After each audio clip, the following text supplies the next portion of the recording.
Magandang umaga, kumusta po? Narito po ulit ang update natin para sa lagay ng ating panahon ngayong umaga po na October 27, 2024 na kung saan sa ngayon po ay tuluyan na nakapasok dito po sa loob ng ating area of responsibility ang bagyong si Leon at nasa layo na po ngayon ng 1,200 km east of Isabela na taglay ang lakas ng hangin na umaabot po sa 85 km per hour habang kumikilos po pa southwestward, bahagyang pababa po gaya ninyong nakikita sa bilis na 20 kilometers per hour.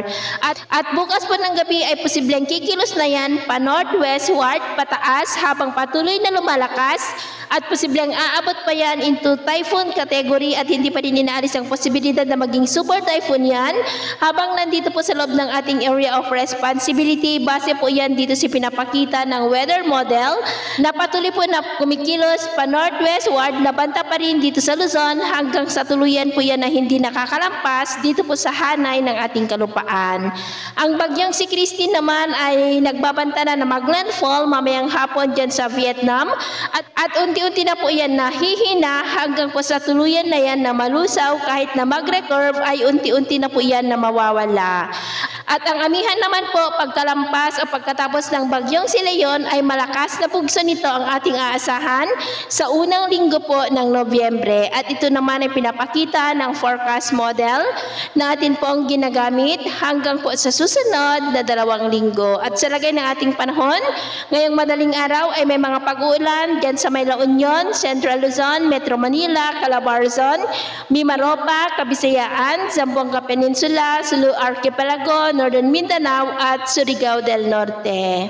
At mamaya po ay sisikat pa rin ang araw lalo na dito sa malaking bahagi ng Northern Luzon at dyan sa may Southern Mindanao pero may chance pa rin ng cloudy skies with isolated rains dyan po sa may Basilan, ilang bahagi ng Zamboanga, Northern Mindanao, Caraga, Kabisayaan, Mimaropa, Bicol, ilang bahagi ng Calabarzon, Metro Manila, Bataan, Zambales, Pangasinan at Bulacan.